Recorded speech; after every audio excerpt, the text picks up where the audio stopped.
بسم اللہ الرحمن الرحیم۔ السلام علیکم۔ پرانے وقتوں کی بات ہے، کسی جگہ ایک قصاب رہتا تھا۔ وہ رات کے وقت جا کر جانور ذبح کیا کرتا تھا اور دن میں اپنی دکان پر گوشت لا کر بیچا کرتا تھا۔ جب وہ جانور ذبح کرتا تو اس کے کپڑوں پر خون لگ جاتا۔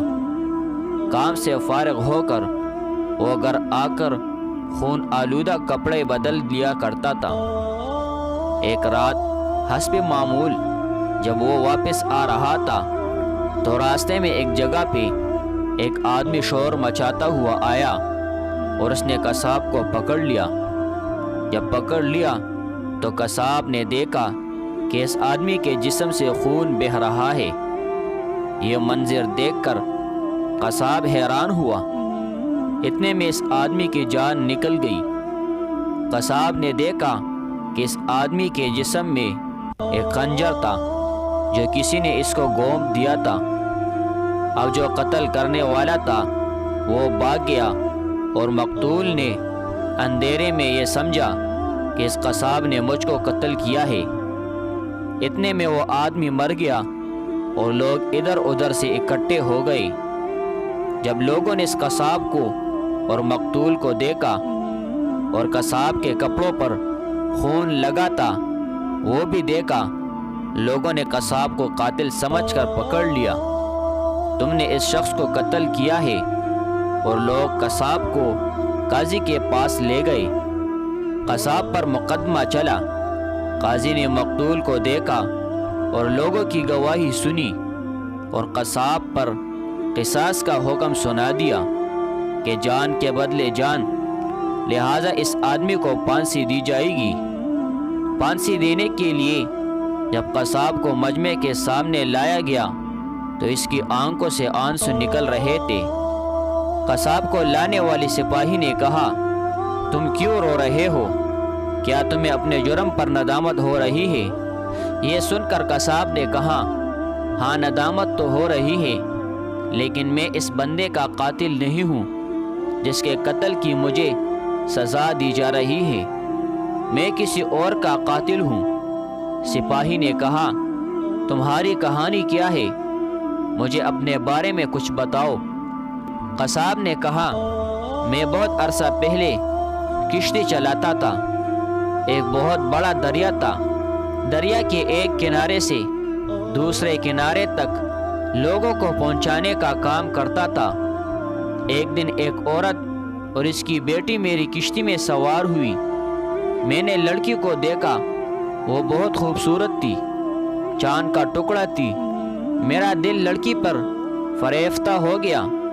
میں نے لڑکی سے اشارے میں بات کی اور اس لڑکی نے بھی اشارے میں بات کی، یہاں تک ہم میں ایک تعلق بن گیا۔ لڑکی نے کہا، میں نے کہا کہ بغیر تمہارے پاس نہیں آ سکتی۔ اگر تمہیں مجھ سے محبت ہے تو میرے ماں باپ سے رشتے کی بات کرو۔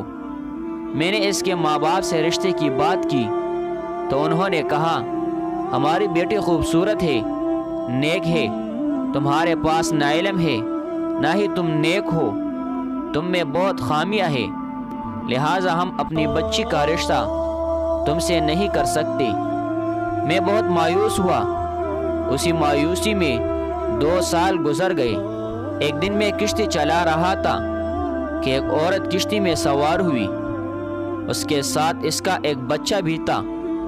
میں نے غور سے دیکھا تو یہ وہی لڑکی تھی جس سے میں محبت کرتا تھا، جس کی محبت کے اندر میں پاگل ہو گیا تھا، جس کی محبت کے اندر میں نے 2 سال غم میں گزار دیے۔ میں نے اس سے باتیں کرنا شروع کر دی۔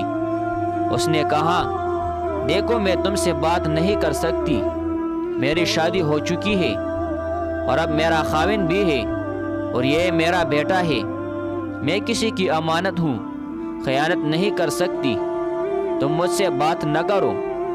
میں نے اس کو باتوں سے بہت مائل کرنا چاہا مگر وہ بت بن کے بیٹھی رہی، کوئی جواب نہ دیا۔ میرے دل میں گناہ کا خیال آیا اور میں نے اس سے کہا، میرے قریب آؤ، مجھے اپنی خواہش پوری کرنے دو۔ اس نے کہا تم اللہ سے ڈرو، میں کسی کی امانت ہوں، میں ایسا نہیں کر سکتی، مگر میرے اوپر درندگی سوار تھی، میں نے اس کا بیٹا اس سے چھین لیا اور اس کو کہا اگر تم نے میری خواہش پوری نہ کی تو میں تمہارے بیٹے کو پانی میں پھینک دوں گا۔